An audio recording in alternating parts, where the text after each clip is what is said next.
want to do an audio test or we're good? We're good?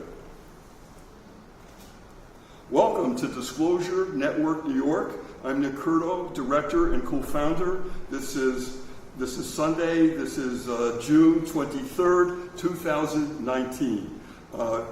We've started this group 18 years ago. It's a grassroots organization, and we are a research group. We have a tremendous amount of people in the group who do heavy research and then share that research either with our meetings or online. And so you're going to see their research online as well. So that's important that you are listed. And to do that, go to our website, www.dnny.info. Click on where it says put your email address on, send it, and then you'll be on our email list. And we literally have hundreds of people on that worldwide. And you'll get the cutting edge information as it comes through here. And believe me, a lot of it you don't want to miss. You're not going to get this on your mainstream media. Believe me, it's not going to be on there. It's going to be on people who know what's going on, for real. We started 18 years ago. We are now at the Gay Center at 208 West 13th Street, and our meetings are listed on our website. Our next two meetings, by the way, we're going to have an amazing town meeting. That's our next meeting coming right up, not next Sunday, but the following Sunday. And then we have a producer, director of an off-Broadway show dealing with sci-fi movies. Now, we've seen it, and I guarantee you it's fantastic. And I'm going to put that on the line of how to get discounted tickets. It's a kind of a wonderful musical, really good music, dealing with the 50s and the 60s science fiction, how they did science fiction then. And it's funny, a brilliant cast. And so I talked to the producer, and he said, would you like me to do a quiz with your people about the history of sci-fi, about the different people? And I said, that would be incredible. So that's the other meeting we're going to have later in July. So we're going to have a town meeting. I'm going to do about 20 minutes up front, and then you guys are going to take it from there. It's going to be a roundtable discussion. Don't miss that. Our town meetings are terrific. And then again, in 2 weeks from that, we're going to have the quiz with the producer, director of this new show. So that's exciting, and that's our July schedule, so don't miss it. We're usually not in this room. We're usually in 201A, but they're redoing the room. That's why they put us up here. Okay? So my guest, and I have to say, one of our members, Marcy, had an amazing dinner party and introduced me to Dean. And Dean, one of the first things you said to me after Marcy introduced us was, hey Nick, what's your favorite conspiracy theory? I know you said that. And I said, we got a live one here. Oh my God. So Dean and I, and of course the rest of the people, we connected like, whoa, like that. And I asked Dean later if he would be willing to do a talk to our group, and he said he would. So Dean, welcome to this group. Thank you for coming. Well, thank you. You're my favorite group of conspirators. All right. So, I have a saying. I'm Dean Loren, that there are no conspiracies, only big business. Oh. So you can take it either way. So what I'm going to be discussing today will neither confirm nor deny any major conspiracy. What I will talk about is what you see in the real world that is evidence of that scenario. So this way you can draw your own conclusion as researchers. And in fact, that was one of the main reasons I wanted to be here in a group of experts, because I'm always searching for that missing information that I need in order to fill the picture out, and I know you have it. So with that, so we'll do the quick interview about your quick background. We'll do that first, and then we'll get right into your talk, which I'm totally looking forward to, along with everybody else. So Dean, first of all, where were you born? Where were you born? I was born in Washington, D.C. in the 50s, at the age of sci-fi. And my father was a biowarfare chemist. My mother was a housewife / artist. And you have any brothers or sisters? I have two brothers, so there's 3 boys in the family. We grew up on a biowarfare facility outside of D.C., the Beltsville Agricultural Research Center, 32,000 acres, designated as the headquarters for the United States Department of Agriculture. So my father worked on the farms, had 2 labs. I went to Point High School, where we were all groomed in the community to become the next wave of scientists. So we were part of that Eisenhower project. And I'm sure Stanford had one, and I'm sure every major university at this point had a community project. For instance, the National, in Bethesda, they have you're going to have to help jog my memory here, the National Health Institute, where they do all the cancer experiments. That is also another community spot. You can, my sister-in-law used to joke that her son and daughter, when they'd be in class, were the only 2 brunettes. Everybody else was blonde and blue-eyed. So these were all your Project Paperclip babies. And so that's what I grew up in. Yeah, you answered my question, because it was about that background of how you happened to get into this area. But I mean, you were in there from the beginning. I mean, you were surrounded. We were groomed. Yeah, we were actually handpicked. In fact, I will be handpicked to go to the University of Washington to work with the atomic scientists, and I didn't even ask. They were just culling from our program because, I was excelling at that point. I was like 4.0. Not because I was smart, but because I had been at the university since I'd been in high school, partying. So it was just down the road. And, there was no carding, so you could start drinking at 16. So. Wow. So then I went to the University of Washington, which is in St. Louis, which is a university somewhat like American University in Columbia. It is a school of spooks and scientists. And I particularly did not like it because at this point I had grew up in that atmosphere. I was just learning about, well, there's a great outside. No, I do not want to have my name on the next bomb. And yes, I did get an eventual confession from Dr. Arthur Wall that the people in the Manhattan Project did know that when they were going to drop the bomb, it was going to wipe out everybody. So that answers a lot of questions, that they indeed knew it was going to be genocide. Just from the sheer fact that to detonate the bomb, they had to put like 300 pounds of TNT in it. So, or this magnificent charge, because that's how they got the reaction to start, from the charge from the TNT explosion. So they knew that you were going to wipe out wherever the bomb dropped. Then the radiation from that bomb, from the alpha particles exploding through the atmosphere, would essentially steam everybody. So that's I left to join the Peace Corps. And then I found, oh my God, it's another spook organization. I'm out of here. Then I went to Hollywood. Beltsville. Blacksburg, Virginia. Rode my horse to Blacksburg, Virginia from Baltimore, which was a very, if anybody's into the Civil War, I suggest that you walk from Baltimore to Blacksburg, because then you can understand what the Civil War was about, and that the North and the South troops were paralleling each other, that you see in Killer Angels, and that they didn't know each other were on the other side of the mountains, and that's why they end up at Gettysburg. Then from there, I went to Beverly Hills, 90210, and 1100 Carolyn Way, where I was in Gray Hall, Douglas Fairbanks and Mary Pickford's mansion. I didn't know any better. Okay, so I slept in the pool house. That was my consolation to the prostitution that was happening in the big house. So everything you've heard about Harvey Weinstein was true. Why everybody in Hollywood denies it? Well, obviously, it's called prostitution, drugs, and money laundering. And in fact, most of the films in Hollywood are from money laundered funds.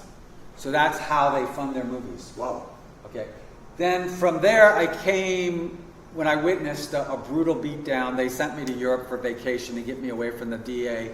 And I came back to New York, where I worked for National Securities, which is the oldest stock firm on Wall Street for money markets. Well, not money markets, actually, mutual funds.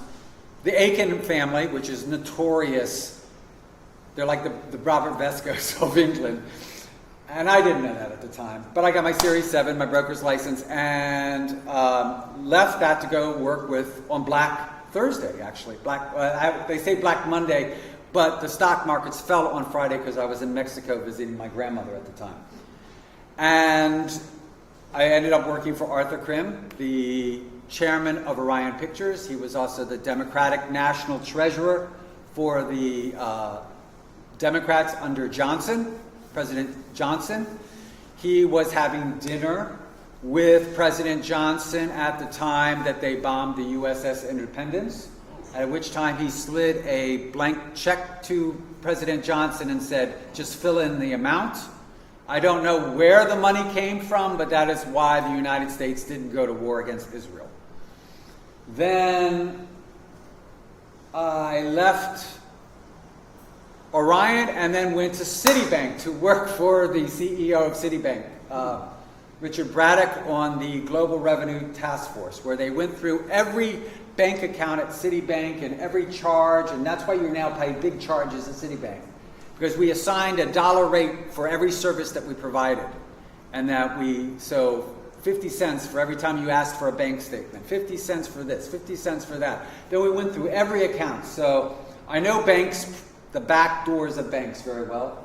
And then I went to real estate, and have been fighting to get my license ever since I was blacklisted by Fordham, which is actually, I believe, what goes around comes around, because you're going to see that Fordham University is behind the impeachment of Donald Trump with John Brennan of the CIA, using the 25th Amendment to have the cabinet declare him incompetent.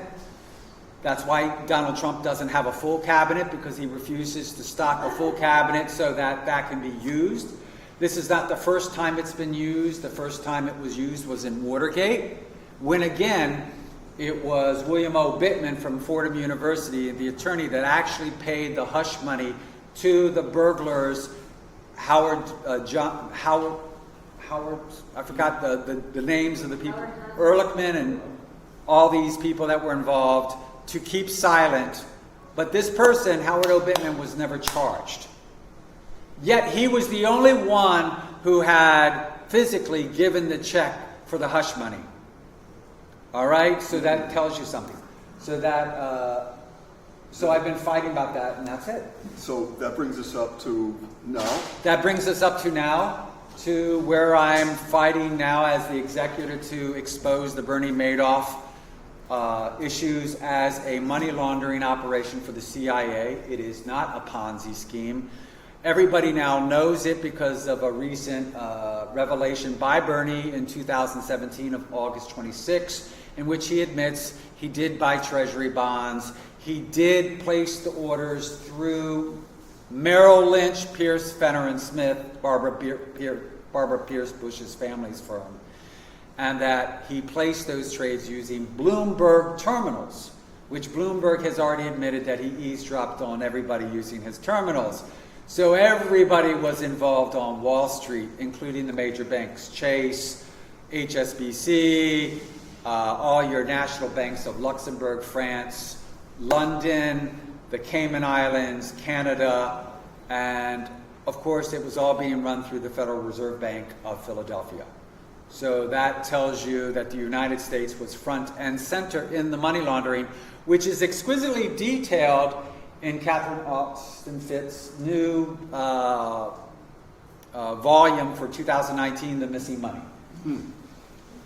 Dean, that's one hell of a background. I mean, that is an incredible, the areas that you have been in, which is terrific, because then you got a chance to start connecting the dots and seeing the reality, not what we were told is going on, but what is really deeply going on. So that's terrific you have that background. I'm going to let you then go ahead with your talk. I'm not going to interrupt too much, you just go ahead, and if you need anything, let me know. Okay, thank you. And I just want to bring this up that recently, in 2016, January, when they really started Crossfire Hurricane on November 2nd, 2015. That's what they're going to find out. You're going to find this on the Clinton laptop as well. In January, I'm walking into the federal court on the big issue that was just crazily written by the Supreme Court in Manhattan Access Corporation versus D.D. Halleck, which is based on non-reality.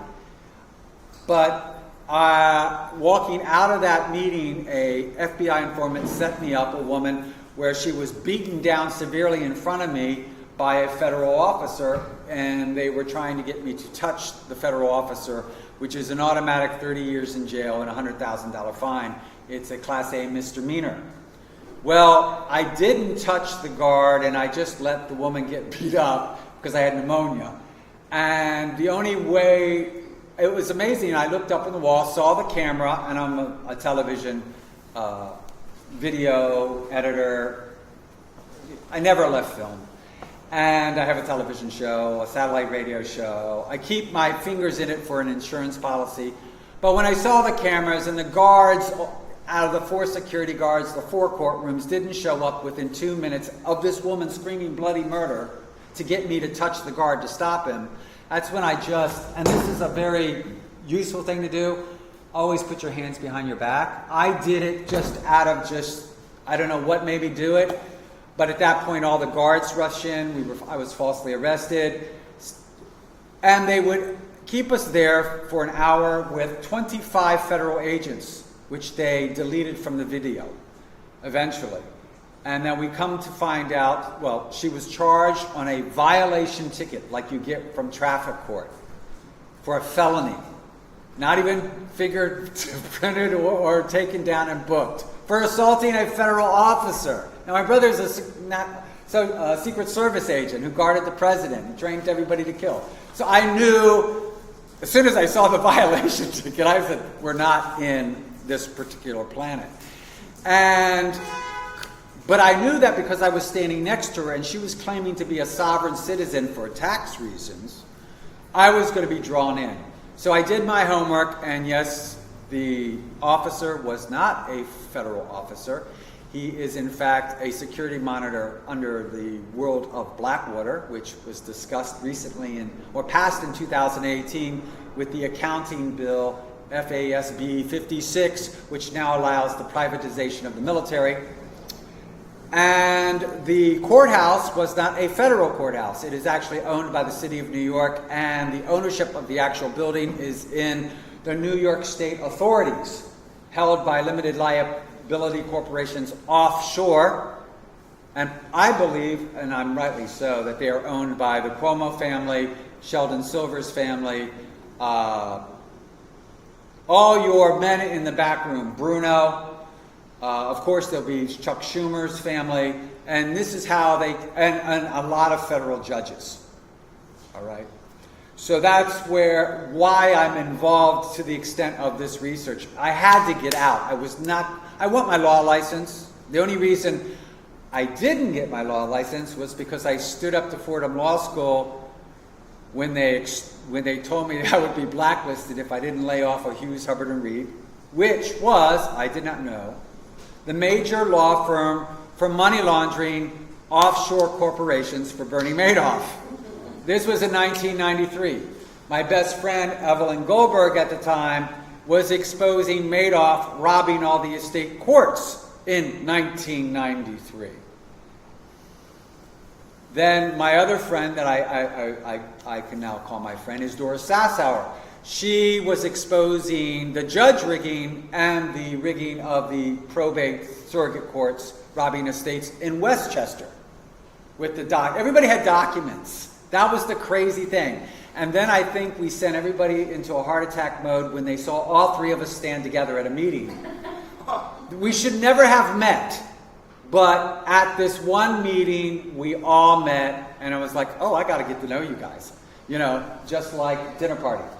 So let's go on with this. This is why today's discussion is called 5G, UFOs, and Madoff. It's a consensus meeting.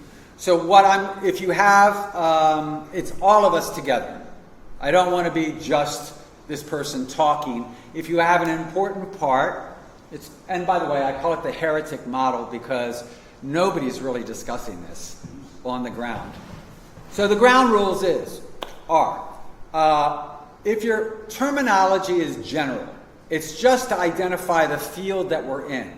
Don't ask for specifics. Don't look for specifics. I'm not going to be able to recall everything because I've had a major problem in my life just recently. So my mind is now split. Half of it is in another state, half of it is in New York. So if you have a group suggestion, just say the simple fact under 5 words. Oh, the Federal Reserve Bank of Philadelphia. Oh, that's Robert Vesco. Oh, that's this. Because it helps. Sometimes it helps anchor and I don't mind it because you know what? It tells me what you're thinking and you may have the missing fact I need. Don't proselytize, for instance. We all know 5G is bad, but now today's talk is to show you how 5G is coming in so that you can make your own decisions on how you want to meet 5G. I ask you to suspend the disbelief. That means if you don't believe a particular issue we're talking about, for a moment suspend that disbelief and say, okay, what can I agree on? What can I agree to believe? What can I see in the real world that might evidence this? Then I ask you, as every Jesuit trained attorney, I want you to, in your left hand, hold your belief, and then in your right hand, hold your disbelief. Okay? That's what the Socratic method is, that you can hold both at the same time. And that's how you argue. You have to argue pro and con. So it could be good and bad. It could be non-belief, belief. It could be a dialectic is what you're talking about. Positive, negative, feminine, masculine. I guess we're here, trans. Okay, Socrates, the question, don't criticize. We're going to talk about this. So, if you have any comments, shout them out like, I don't know, let's just go around the room very quickly and just say the one area that you're most interested in. UFOs. UFOs. 5G. 5G. All of what you just said. What did she say? Human trafficking. Human trafficking. Oh, okay, we got that one. Raise your voice, guys. Raise your voice. UFOs and 5G. UFOs 5G. Both UFOs and 5G. UFO 5Gs. UFOs and human trafficking. UFOs human trafficking. Human trafficking, 5G, and UFOs. Oh, she wants the whole money laundering bucket. UFOs and 5G. UFOs 5G. All of it. Bucket. Pass. Pass. To alien abduction and 5G. Okay, you got that one. Alien abduction and 5G. And just let me just grab this because on the Solaria report, by the way, much of this stuff is free on the web from Catherine Austin Phipps. And I'm going to ask her, I'm going to see her, one of her members on Monday night. They have this, does your pension fund have a deep state fund? And on the back of it is a little missing carton of a missing child. All right, so that is your trafficking, human trafficking, that is going on right now. There is, in fact, a lot of money to be made in human trafficking, not only as using them for mules, but for organ transplants, sexual slaves. Having seen it up front and close, the people that are involved don't have souls.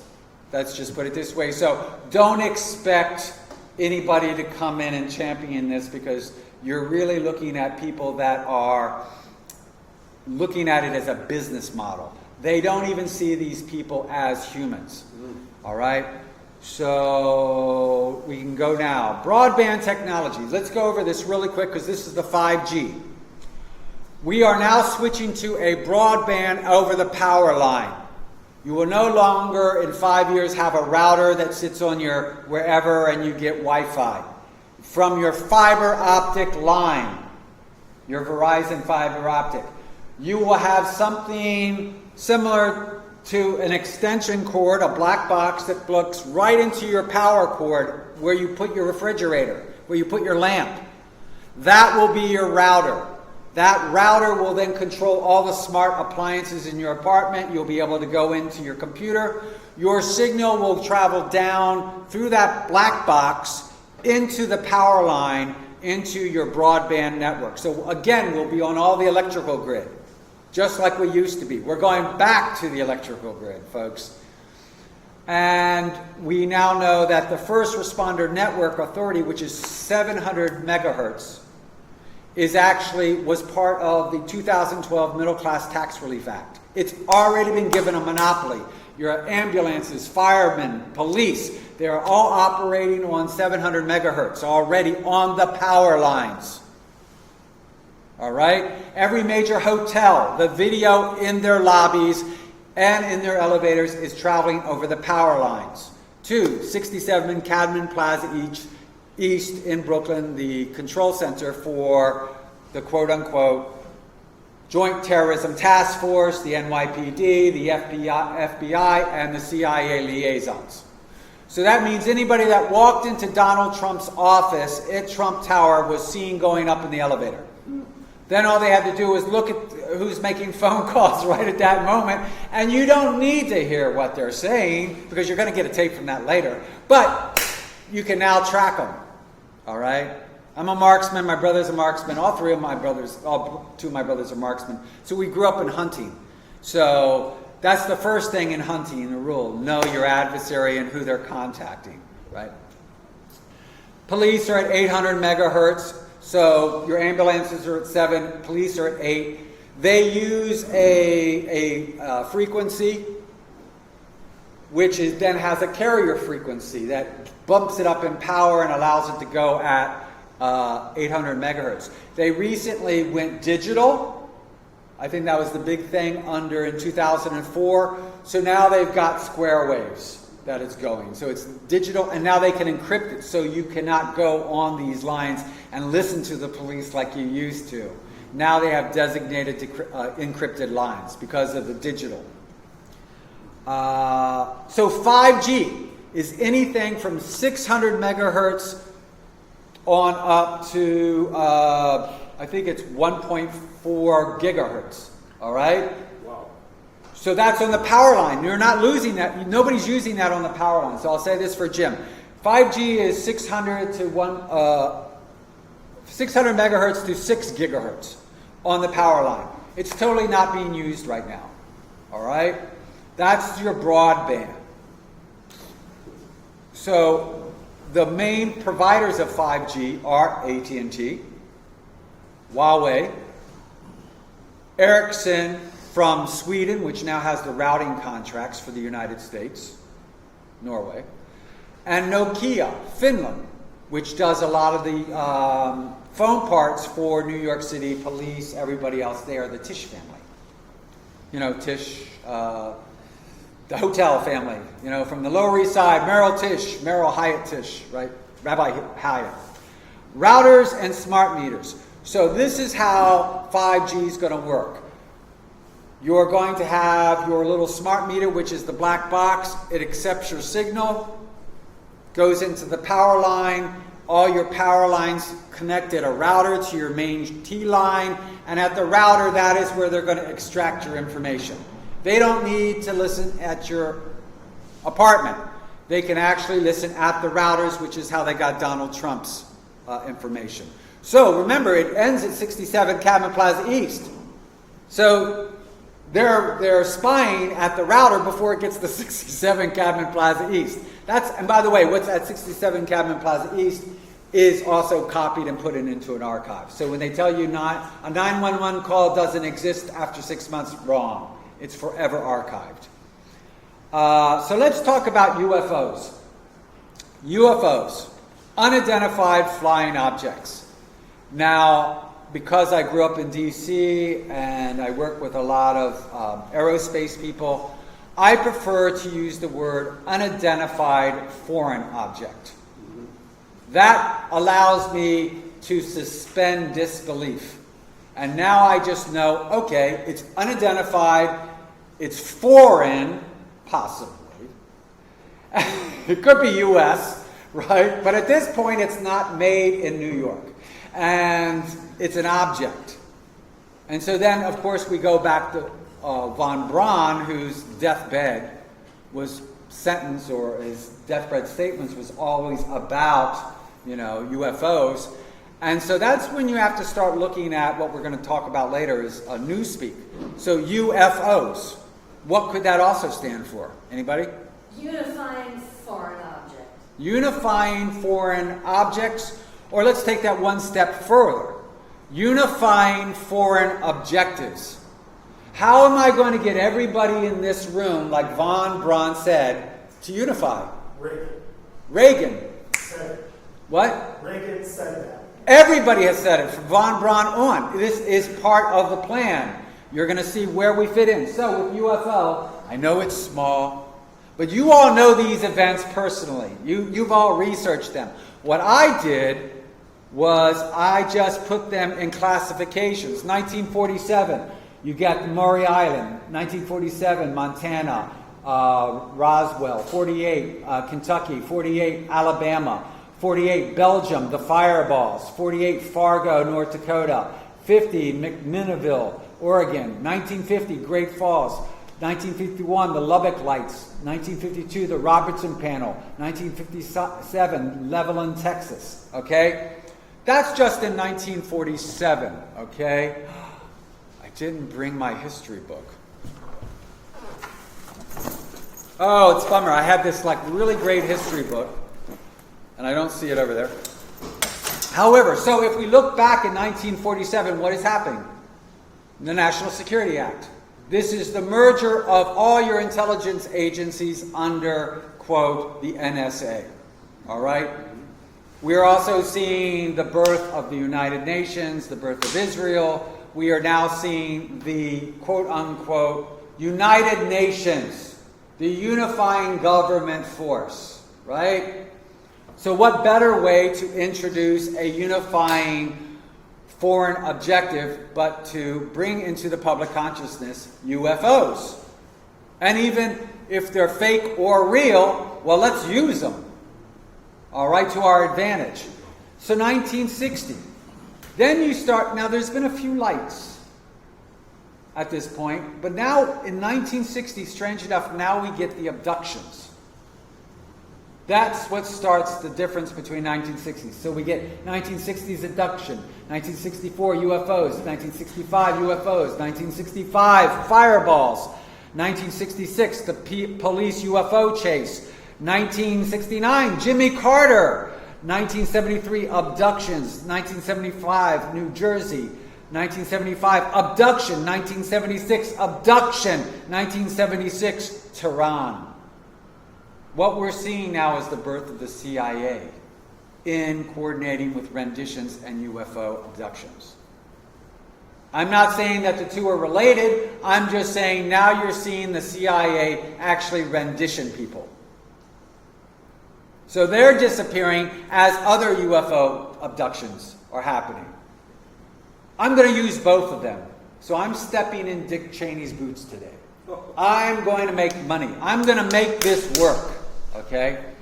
Then in 1979, now this is after Jimmy Carter's fall with Tehran, right? The hostages. 1979, this is 1 year after Nelson Rockefeller dies.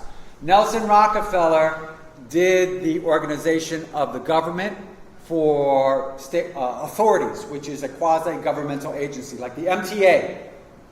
It can issue its own debt, cannot be audited. All right, 5 sets of books.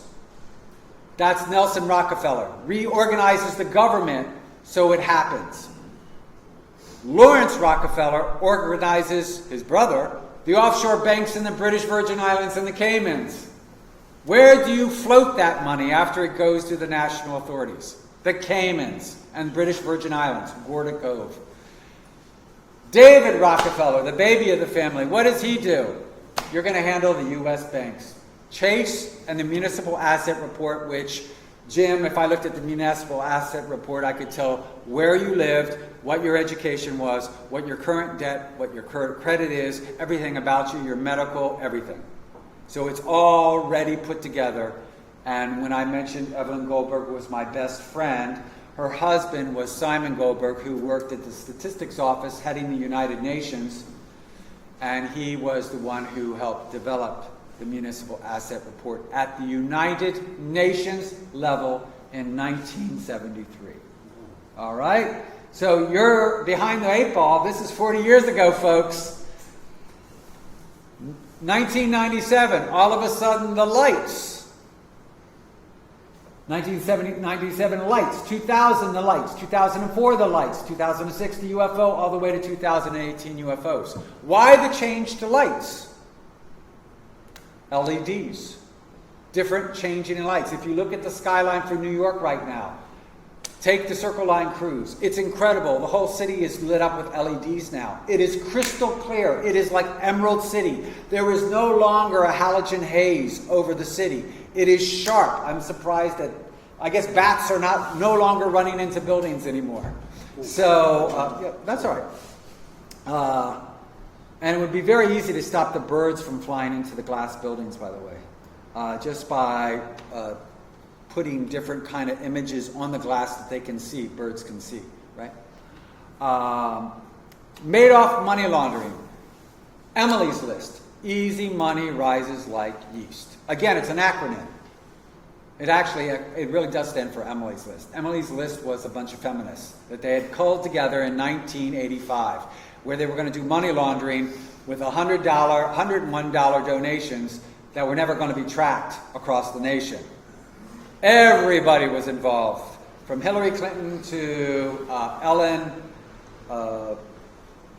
Malcolm, the IBM Harris. It was in her basement that it was created. It was the first major PAC for women. So now women have broken the glass ceiling for corruption. Well, no, I guess you have to talk about the Queen of England. She was there before everybody, so now women as a group could join in, all right? All together now for feminism. So now this goes with in the abduction, human trafficking issue. Black market. You got drugs, weapons, and prostitutions. How do we wash that money? Well, we buy a stadium, and then we have people come in and lay down cash for seats. There's no way to track that cash, folks. It came in. You could have everybody sitting in the stadium for free. They're just give them a ticket, and you've got some guy handing 20s at the window for everybody. So at the end, the teller has a tray of cash. High-end condominiums on the East River. Rents, $3,000 an apartment. They're all from LLCs, limited liability corporations from all shores, from the Caymans. Money in, $3,000 a rent. The IRS is not tracking $3,000 a month. But multiply it over all the condominiums in New York. Then you've got almost a bank account of $300 billion changing at the beginning of the month, the end of the month. And we'll discuss that. Treasury bonds. This is how you wash it. You take your money from your cash register, from your stadium and your condominium, and then you buy treasury bonds. Then you take that treasury bond and sell it, and then you declare that money. And that's what the IRS looks at. The money after you've sold the treasury bond. I got this cash from the treasury bond issued by the Federal Reserve Bank of Philadelphia. Are you telling me it's dirty? No, you can't. It's gone. I mean, it's totally clean now. Now you see why you must control Pennsylvania. All right. And of course, you have the banks. The brokers are Merrill Lynch, which is the number 2 treasury bond trader. And you have Chase Bank, which is the number 1. But Chase Bank and Merrill Lynch are working with each other. That's Old Man Bush, Walker, Prescott, Union Bank. Yeah, the Citibank, Union Bank of City. It's called the Union Bank, though it was originally called, and then it is the Citibank. They were dealing with the Nazis. Merrill Lynch, Barbara Bush's father, was then taking the money from the Nazis, buying the treasury bonds through Merrill Lynch, through the Union Bank, and washing the money in treasury bonds, which is how they got caught for trading with the enemy. They forgot to go that little step and tell the public how they actually did it, but that's how it was done. So, and they do it through the Federal Reserve Bank of Philadelphia, where they print the dollars and they hold the treasury bonds. Okay? Currency, you have credit, precious metals, and political power. Okay? So this is where you get your audits at the first and the last month. This is how Bernie got away. He'd buy his treasury bonds at the end of the month and sell them at the beginning of the month, so that when you took your first and last month registers, you had no change, nothing being bought, nothing being sold. Former Director FBI Louis Freeh just got caught doing this. So everybody is in the midst of the month from, what are we in, June? From June 2nd to June 29th. You'll have billions and trillions of dollars trading just as long as you have on June 1st and June 30th the same amount of money in your accounts. So they balance out. You'll never get caught because you'll hire Louis Freeh, who will do the expert report, and he'll say, there's no change in the bank account. There's been no money laundering. Right? That's from the Primio Bank in the Caymans when they actually had a contract for Madoff that had it in writing how they were going to do it. In writing, folks. Treasury bonds. Recorded. Disbelieved. Because the FBI and the Department of Justice said it was a Ponzi scheme. No treasury bonds had ever been traded. All right? But we find that's different because Bernie, in April 26, 2017, does admit, I bought treasuries. What do you mean? And in fact, I recently just interviewed his messenger, who sat next to the traders, and every day at 3:30 they would yell, roll the accounts!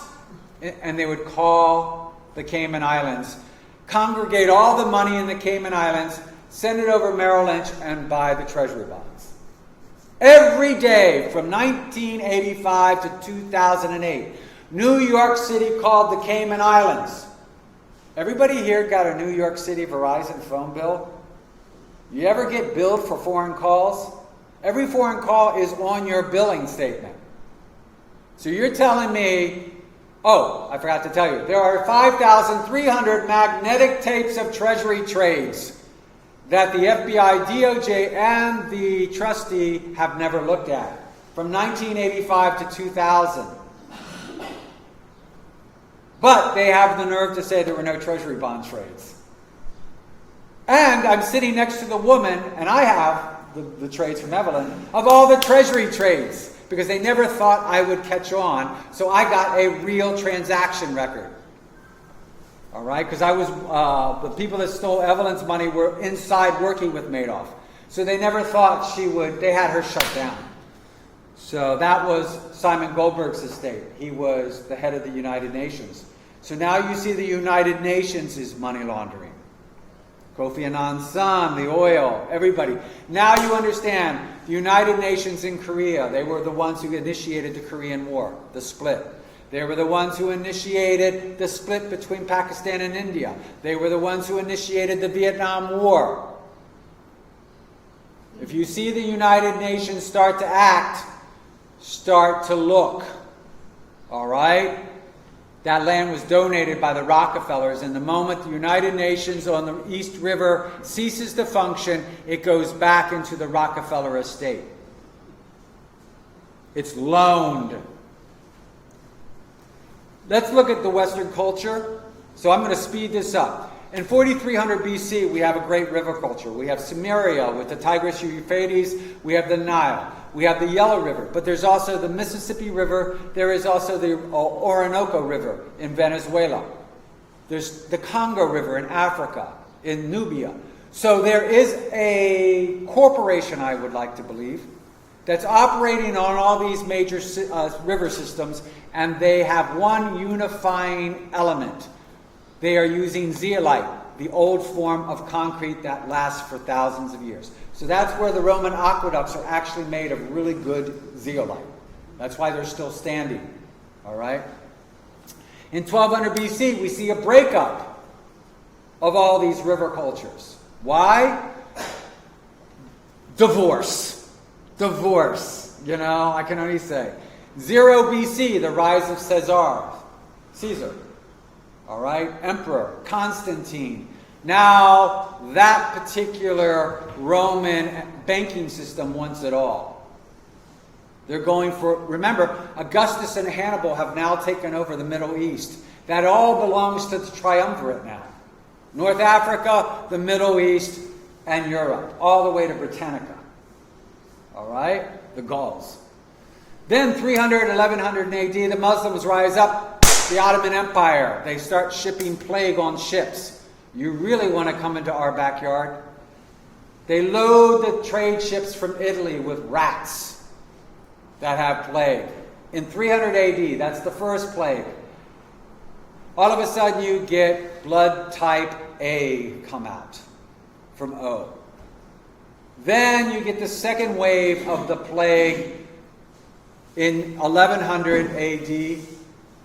That's what we call the Black Plague period that everybody's familiar with. There was one in 300. Then you get the rise of people with B blood. So you have people with O, A, B, and AB. And those people with AB blood are immune to plague and AIDS. I'm half A negative, half A positive. I'm immune to arthritis. I'm A negative. I don't have the arthritic issue. 1400, Renaissance, banking. Now we see Milan and Genoa come in. I'll speed this up, but that's the Pacta Familia. That's where Baltimore is, for the Revolutionary War, is funded by the Vatican. Jean Lafitte is robbing the British ships, putting them in Venice. They're being shipped to Germany on the Danube, the black market. Germany, Frankfurt is issuing the letter of credits back to Genoa. Genoa is issuing the letter of credit to Baltimore, the Archdiocese of the United States. Baltimore is then distributing the money to the revolutionary people. All right? That is why Maryland is the holy state of the United States. It's the Vatican's original archdiocese. It is the origination of the Bethesda bankers, the Jewish bankers, and it precedes Wall Street in strength. Okay? Then, of course, you got the Black Eagles rise up. That's any place where you see a black eagle on a flag. Russia, France, Greece. Oil railroads, 1830. 1880, you have electricity, telegraph, telephone. That's where carrier pigeons start coming in. The Second Bank of the United States, they were able to game the whole situation by British and America were doing an armistice off of France. In France, they sent word ahead of time by carrier pigeon. The carrier pigeon went to Calais. From Calais, it went to London. I guess whatever is right on the edge of France. They sent another pigeon to London. From London, they sent another pigeon to Plymouth. From Plymouth, they took the message on a fast cutter to Boston, actually Baltimore. And so they beat the news boat by 4 days. So that meant everybody in America had the news of peace was actually signed between Britain and America 4 days before everybody else knew it. All right? I love pigeons. 1930 automobile, 1840 technology as we know it. So now we're going to look at heavens, land, and oceans real quick. We're going to fix this real up. Birds, radiation, planes, robotics, atomics. That's what we have in the heavens. All right?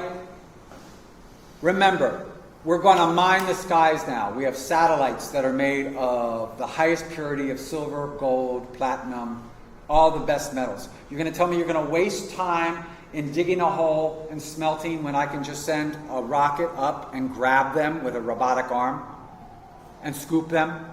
My robot does not need oxygen. I can now harvest billions of satellites and trash that's up there. High-grade metals. China's got precious metals. Oh, we got them on, wrong. Whoever controls the shuttles going up. No wonder they hate Elon Musk, right? Land, beast of burdens, wheeled vehicles, engines, batteries, and atomics. I didn't put atomics in there because they're not really used for transportation yet. They're used in satellites. They're used in submarines. But not so much on land. Okay? But they're in planes, right? And drones. Technology. Let's look at mining resources. We have rivers, mountains, and space.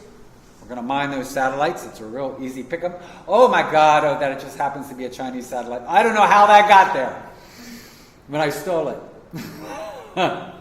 Energy production, wood, oil, coal, atomics.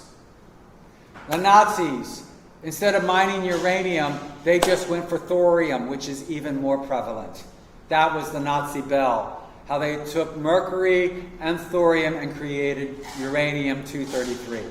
They had an endless source of fissional material. No wonder the United States had to shut them down. They were competing in the Atomic Energy Commission, right? Kissinger. Robotics, electronics to positronics. Everything we know is electronics here, but in space it's a vacuum. It's also minus, what? I just wondered about positronics, what is it? So instead of electrons, you have positrons. So what I'm now doing is I'm switching, instead of making the negative pole the major driving force in my machine parts, I'm now going to make the positive pole driving my machines. So when I send up my machines, they're positively charged. Why? Because in space it's a vacuum and you get superconductors. Everything flies fast. But you also have all these positively charged alpha particles, plus 2 heliums. Okay? They're like bullets. That's why no man ever made it to the moon. Because once they get outside the Van Allen belt, the alpha particles, the cosmic rays, everybody is just going to nail them like a Tommy gun, a machine gun. And nobody's DNA is going to come back. That's why there are no space monkeys coming home. All right? So, unfortunately, they haven't figured out a way to get around that yet. That's why there's no men on the moon, but there are cameras and robots. And so you have to ask yourself, why are there no stars, they say, in NASA, because they've dropped down the lens so that the spacesuits, no stars. Well, excuse me, but why are the spacesuits so white? They should be gray if you drop the whites on the cameras. It should be the spacesuits should be dirty gray, so you could phase out all the background light. They got nailed. The flag. What? Flag. Oh, the flag would have been dirty too. The white stripes on the flag would have been dirty. Yeah. Gray. Gray. Yeah. You would have. If you're in photography, just go out into the bright sun and you bring down the iris so that everything gets a little darker. Then you bump it up in Photoshop. Arts and sciences, the humanities. This is really cool because then you get arts, visual. By the way, it was arts, weaving, that we got mathematics. All of a sudden on the loom, they had to calculate how much yarn would give us that amount of rug. Then the merchants figured out the golden mean by knowing the loom dimensions, which was set. They could then figure out the volume of the roll of the carpet. So that way when the merchants walked into a huge warehouse, they just counted the rolls of carpet and looked at the width to make sure they were all the same. And they could calculate the entire volume of the rugs in their head in less than 5 seconds. With an abacus. Because they have the golden mean, which is what makes a rose petal. It's a Fibonacci sequence that allows you to calculate volume over area and then bring it up. Fibonacci, yeah, from a small area to a large area, right? So that's like saying, oh, there's 10 people in this room, there are 100 rooms, so that's 10,000. Or 1,000, right? Power of 10 up. Sociology, bureaucrats to sociologists. This is where I'm going to start getting into this discussion. Fabians, 1897, George Bernard Shaw. This is where humanity starts diving. All means necessary. This is where we're creating the slave culture back. We're going to establish the law of slaves. Frankfurt, 1920s. This is where we're going to take the law of slaves and put it to banking. We are going to bring the slave trade back. But now we're going to monetize it by labor. Work will set you free. right? Then we have the Gramsci. This is the critical thinkers. This is where we get newspeak.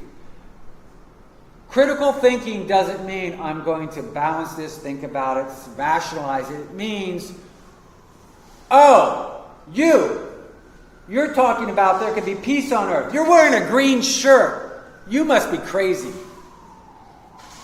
Criticizing you for everything you're doing wrong. Wrong, wrong, wrong, wrong. We got to do it this way, this way, this way. You're wrong, you're wrong. Anybody that's wrong. Well, gee, we see this today. Political thinking. What do they call it? Political correctness? Right. Legal studies. Right. Hegemony and dialectics. I give you rice for trade. I give you rice, you give me silk. Trade by force. I give you missiles, I take your rice. Right? Communications. I let you talk to everyone, I spy on everything you say. Travel. I give you the word, I deny you visas. Or I raise the price of gas so you can't travel. Banking. Whoops. I guess the bankers got that one. I don't know how to get that one off. What? Escape? No, that's not working. I don't know how this Cortana. Jim's going to see what he can do. I'll quietly move your notifications to the action center. Oh, so it's something like G thing. Where's my mouse? He's got like email up here. Oh, maybe the X. Go away. Oh, no, that's Google Chrome. How do we get rid of that? Oh, there we go. Thank you. I'm a Mac boy. PCs are like another planet. Okay, so these are books by key books. Brave New World, Hope, Obama, 1931. Remember, drugs. I.G. Farben, I'm going to make you feel good. 1984, George Orwell, 1948, written 1948. The Theory and Practice of Oligarchical Collectivism. Prospect for America, Rockefeller. There is a British version of this. The 13 redesigns of government under Eisenhower. The first act under Eisenhower was Rockefeller was appointed to redesign the government after he paid for Eisenhower's election. Oligarchy. Oligarchy, right. Chapter 1, Ignorance is Strength. Chapter 2, Freedom is Slavery. Chapter 3, War is Peace. Newspeak. It's all in this book. I was blown away. It's also in the Special Virus Cancer Program where they bring these committees together in the exact format for NIH to create AIDS and hepatitis-based plagues. All right? John Dulles. Yes, John Dulles. John Dulles will be the 1940s through the 50s with Dylan Reed. So you have these series of, we'll get to that in just a moment. Now, for those people that are not science-minded per se, you can read The Foundation of the Robot series by Isaac Asimov. He will talk about the application of science to large populations of numbers of people. What he is doing is writing a fictional story for generals, military generals, who don't have any background in science but want to understand the application. So in the Foundation, there's a point where the traders come in and trade small atomics. That's exactly what China announced today. They are now going to trade atomics on the entire Silk Road. Wow, they must have been reading, you know. Dune, if you don't know political science or sociology, read Dune, the entire 5 books, especially The God Emperor. They go down the entire socio-political theory that is now being implemented nationwide. All right? So again, Frank Herbert wrote this for the military generals so that they could understand political science. All right? And we can too, because we bought this book used on Amazon for 49 cents. And if you pay more than 69 cents for these books, these paperbacks, you're paying too much. 69 cents, that's where I drop it. That's why I love the Strand. You used to buy them for 49 cents. I had a whole collection. Actually, that's where I picked up the Asimov and Dune books for 49 cents for my friends. Books that rewrite history. We've got 20 minutes left, 10 minutes left. Prospect for America. This is the real book published in America, The Theory and Practice of Oligarchy Collectivism. 1952, it was put into effect out of Britain. So there's a British version. 1876, Gore Vidal wrote this in 1976. It actually details how the Bush-Gore election was in 1876, with the same voting records being put on the back of covered wagons and moved ahead of everybody as they went from polling space. Instead of in the back of the truck, they're on covered wagons. And it's the reverse. Instead of the Republicans winning, the Republicans win. But you have to remember, back then, the Republicans were the Democrats. So it was the same thing, folks. All right. It was repeated. Albert Einstein would say, this is not insanity. It's successful. Read Lincoln. This book, it's a series of historical novels. It will literally give you a heart attack. It gave me one. You find out that Ulysses S. Grant was behind the assassination. Really? Yes. So now you're going to understand Watergate. It's all about the vice presidency moving to presidency. Okay? How do you get a person in there that wasn't the major vote getter, so you sneak the second person in and then suck them up to the top to be president? Man and Atom. This is Seeberg's book for atomics, where it explicitly explains that when they put the atomic reports out for approval, they said that there was absolutely zero error in atomics. Nothing could go wrong. We now have 141 atomic energy plants that should have been shut down 25 years ago. They are extended over age and cracking and leaking into the groundwaters. Terrors of Justice, Maurice Stans, the treasurer for the Nixon campaign, billions of dollars of money laundering. They go after him to shut him down, right? Keep him silent. They keep him preoccupied until after Watergate's over. Then they slap him on the wrist with a violation. Not a criminal violation. He accepted a check from a money launderer, didn't deposit it, handed the check back and said, we're not going to cash it. The IRS said, since you had it in your hand, you had to declare it. He goes, but I didn't cash it. There was no will for intent. I gave it back. Violation. Man of Honor, Joe Bonanno. This is where you are going to learn or see evidence that in 1942, Lucky Luciano was released from prison to do Operation Gladio, the invasion of Sicily.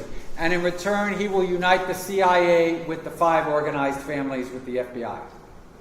That is why he's taken out of the country for a few years and then brought back with an echelon of CIA agents at his side so that they can infiltrate the CIA, the 5 organized families, and then bring up their own CIA then through the ranks. And coincidentally, Joe Bonanno from the Bonanno family, right? Magano family. He will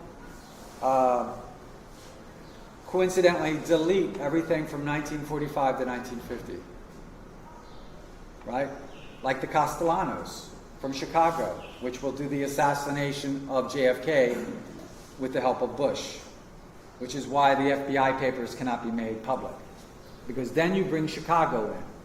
The Silent Coup by Len Kolodny actually explains how Nixon is taping upstairs. The U.S. Navy is taping in the basement. That's how they had the missing 18 minutes.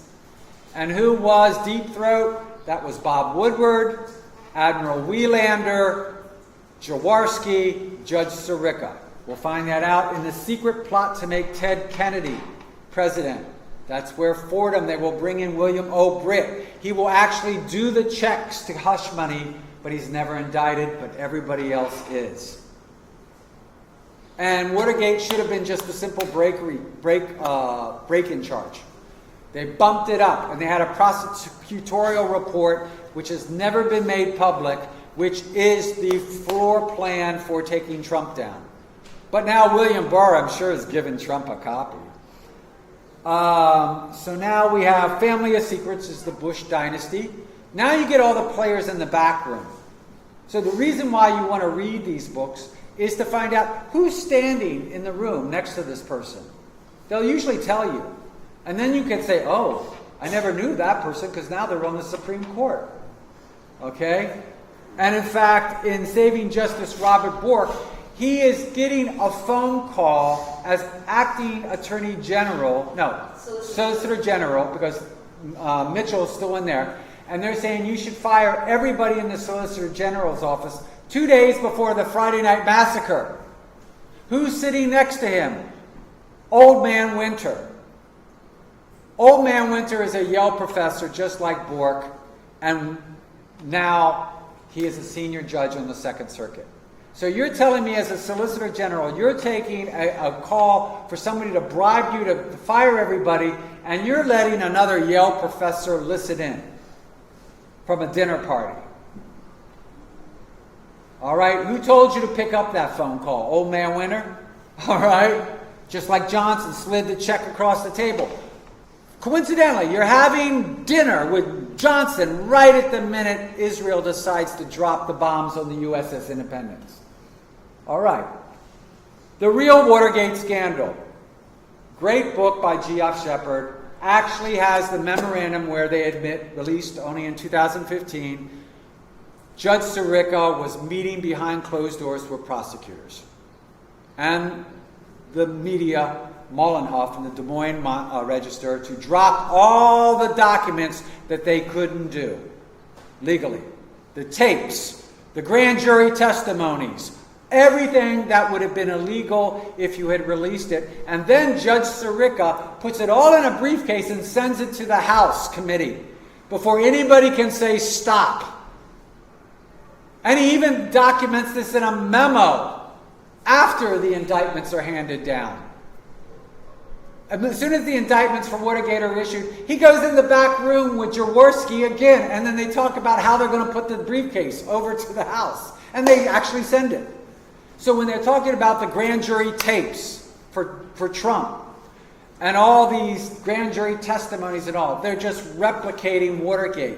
John Dean on the House committee last week, Watergate is the roadmap to Trump's impeachment. The roadmap is the name of the prosecutorial report that was never made public on how they were going to take down Nixon. Everybody has it in the DOJ. Everybody has it that ever worked for Kennedy in the DOJ. Everybody has it who's ever worked for Clinton. Well, hopefully he'll get the report that Hillary sat on that gives him all the issues to defend himself. So at this point, I look at this. Anybody that's anti-Trump right now, he's not doing anything. You've got a House divided. You've got the House is against him. They can't move. The Senate and the House are locked. We now have a lock on the government. It's not going anywhere. So you can just rest easy and ride this out. You only got a year. All right? So then we got today, the Silk Road. The North Road is northern China, Turkmenistan, Afghanistan. That was an existing road. Now it's back with Xi Jinping. He is back actually from the family that united the Northern Silk Road. All right? The South Silk Road. Ships from Shanghai to Malaysia. Japan has that route now. Okay? Then you have the Arctic Passage, and I love this. I just saw this in Seaberg today, the Atomic Energy book. Russia said that if they were to put a dam at the Bering Straits that they could melt the Arctic Ocean. So I can tell you 100% that there is an atomic reactor in the Bering Straits, and that is why the entire Arctic Ocean is now melting. All right? If they could do it with a dam, all it would need to do is send up a flute of hot water, and that would go up and go back to the Arctic, circle up, and start melting all the ice once it starts the cycle. All right? And why do they want to do that? Because they want to get a ship from Shanghai around Russia to Norway. Then they have access to Europe without going through the Suez Canal. Hollywood, IG Farben, the perfect model if you want to understand distribution. Film, cameras, lights, makeup, Pharmaceuticals, distribution, all in one house, 1920. Heroin, cocaine, everything you want. Film, processing materials, projectors, light bulbs, tungsten, everything. Perfect model if you're in marketing. The Madoff money laundering scam, the Federal Reserve banking crisis. Missing millions. Catherine Austin Fitts goes over in the Solaria part. This is where they wash the money from the CIA, the FBI, all the local drug money. This is also where they have the French reports, memorandums, where in 1980, under Executive Law 12333, the Vice President tells the head of the DOJ, issue a memorandum that if the FBI sees any CIA drugs, they turn a blind eye. Maxine Walters read one into the congressional record in 1993.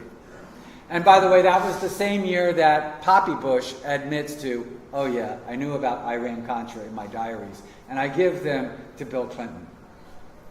That's a fact, folks. Now we get UFOs in the United Nations, right? NATO, the European Union, Brexit, trade agreements and carbon credits. When you scrub carbon dioxide out of the air, you liquefy it, and now you're going to put it in fracking sites so you can get more natural gas out. Carbon dioxide sinks to the bottom, methane sinks to the top. So what they're doing is they're using carbon credits that we paid for to pump their natural gas out of lands that are destroying our aquifers with benzene and acids that eat through the zeolite walls of aquifers. All our freshwater aquifers are sealed with zeolite. That's the same concrete that they used for Pompeii, the aqueducts and everything. That's what lines our aquifers, that's what keeps our freshwater in. Using acid and benzene cracks them, dissolves them like sodium bicarbonate and vinegar. So then we got 5G broadband over the power lines. Routers, now they have, because of this whole thing with Huawei, AT&T now has to introduce what we call a white box router, meaning that if you have a phone that is Linux or Huawei or some system that is not AT&T, you still have the right to go through their line. All right, so they've separated hardware from software reliance now. It recognizes everybody's software.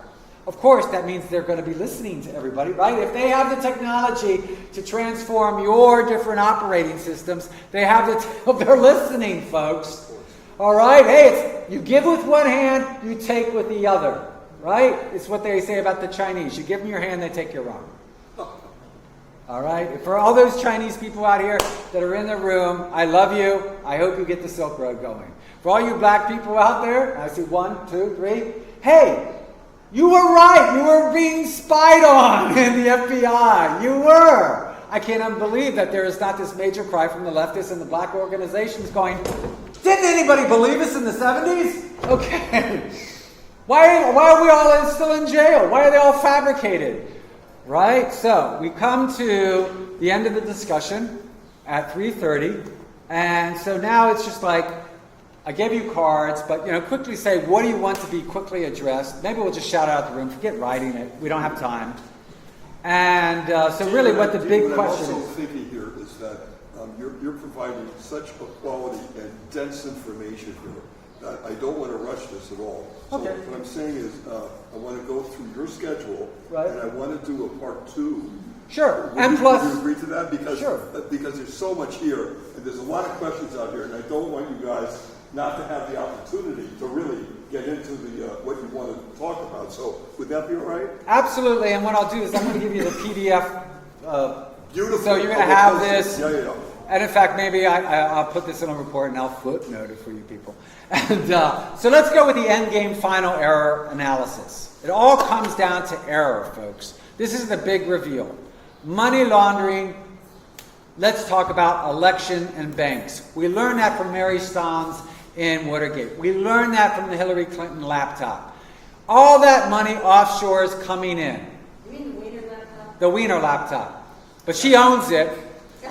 Okay, Hillary owns it, and it's all coming in, but it's trapped in the Cayman Islands, folks, because of Brexit. It's trapped in Cayman Islands because of Brexit. What? The laptop itself? No, all the money. Oh, okay. All the money. No, the laptop, they were stupid enough to do all the transactions and keep a copy on the laptop. So this has all the bank account numbers and all the bank routing numbers. Every time you cut a check, there's a routing number on the check that tells me what bank, what branch, and what account. And who signed. 5G. So the universal link is treasury bonds. It's the Atlantean model, okay? Plato, okay? Trade is the ultimate deal maker and deal breaker. So with 5G, it's all about the white boxes now. So how are you going to tap into 5G that is going to permit you not to be exposed to the radiation? How are you going to stay within the sphere of protection? That's all you're not going to be able to stop it. What you need to ask is, how can I protect myself? And do I get a deduction on my phone bill for your radiation? All right, right? You should get a tax deduction now, because you now have to buy the equipment to insulate yourself. That should be, and there should have also been, when the banks paid us back in 2008, going back to the number one, the property values jumped 400%. The moment the banks paid back the bailout, property values should have dropped back for negative 300% to what they were before. So your house was worth $100,000 and went to $400,000. After the bank bailout issue, went back to $100,000. So you should be paying real estate 1/4 of your real estate taxes now. That's what the purpose of the bailout was, to get your real estate taxes up. UFOs in the United Nations. That's got to be the next step. If you're interested in UFOs, it's got to be brought to a legal platform nationwide, because NATO now has gone down. They've now got to justify it on a unifying foreign objective, which means all the 181 nations plus have to ratify a UFO treaty in order for you to get it on the table for discussion. Whether it's real or not, suspend the belief, doesn't matter. Bring it in. I'm going to unify everybody in the room. We're all going to talk about it no matter what you believe, because now we're going to make it law. Energy capture, new platforms. Folks, you haven't even seen the new science that's out there. We can do safe atomic energy plants. We can bring them down to what Isaac Asimov always believed, into the size of a walnut, that would power your house for 100,000 years. It's there, folks, in atomic. And also, there's solar. Saudi Arabia is now going to create the largest solar field in the world, which is going to power the entire Middle East, from Egypt, Israel, Jordan, to Iraq and Iran. They are going to replace petroleum as their source of energy with sunlight in the Middle East, folks. What are you going to do with the oil? You're going to lubricate your cars. You're going to have gasoline that's 50 cents a gallon now. And now you're going to be able to run your skateboards and lubricate those ball bearings. You're going to plastic. No more plastic bags, please. But you're going to have now you're going to have 3D models, so that when you need that part for your refrigerator, you just make it out of hard plastic. And so mom and pop will have 3D images. They'll just download the 3D image at the mom and pop store, put in the hard plastic, give out the part to you like a hardware store. Okay, that's just really what we're looking at, folks, is ingenuity, the atomic monkey. And so that's where I think we're going. We have to go into robotics and space, because we can't go yet. So let's farm the hell out of the asteroids. Let's bring down all that space trash. And by the way, global warming. There's a problem that everybody overlooks. In 2012, all of the suns in our quadrant lined up. Not just our sun, every sun going to the center of the universe, because we're in Sagittarius. We're in the arm way out with Alpha Centauri. Now we're going back out of alignment. That's why it's starting to get cooler. That's why you're getting the energy fluctuations down. That's why you get the polar flips when the suns are in alignment. We're past that now. But now, everybody ever boil water with a pot with a top? And as soon as you bring the boil to the water, the top starts going like this. And then you know, oh, it's ready. That's where we're at, folks. We've hit the boiling point. Now somebody's backed off the flame, and now the top is still going like this because the water's still boiling. 70% of the earth is water. We're boiling within a contained pressure cooker contained by the Van Allen belt. And it's that atmosphere that blocks all the alpha particles, heats up the water. That's why as soon as you get past the Van Allen belt, no more space monkeys. All right? It destroys your DNA. You couldn't even replicate your cells after this. They'd be mutants. I don't even know you'd be mush. You'd literally be mush. You would melt on the inside. Like plague is actually a vitamin C deficiency where your cells are growing old without replenishing, so you're starting to leak. So that's what Ebola is. It's a vitamin C plague. Your entire body is aging on the inside and you're starting to leak. You are no longer generating new cells in your arteries, and the pressure from your heart is going poof, poof, poof, poof, psh, psh. That's why the blood comes from the eyes, blood comes from the nose, blood comes from the mouth, blood comes from the lungs. Everywhere there's that weak membrane that's too old to be replaced, the blood pressure is forcing it through. Now you know AIDS, Ebola, hepatitis, and all that. Vitamin C. That's why we as humans don't produce vitamin C, nor do guinea pigs. Why? Because a long time ago, the sailors used guinea pigs for food on the ships. And so the sailors developed a vitamin C deficiency so that they could get around plague. When we dropped it like chimpanzees, we dropped plague. That was our first defense. That's it. Whoa, guys, come on! Woo! Bravo, man! Whoa! Invest in Madoff. Whoa! You were dynamite, absolute layers of dynamite, and the people in this room, you can tell the amazing energy and interest is here. So, Dean, what I'm thinking of, I had announced that we were going to do a town meeting in 2 weeks, but I'm thinking here, because of the timing, would you be available in 2 Sundays from now? Or you Yeah, we'll do it in 2 Sundays. You write your How's that? questions up. You have my emails, and that way, if you send me your questions ahead of time, Okay.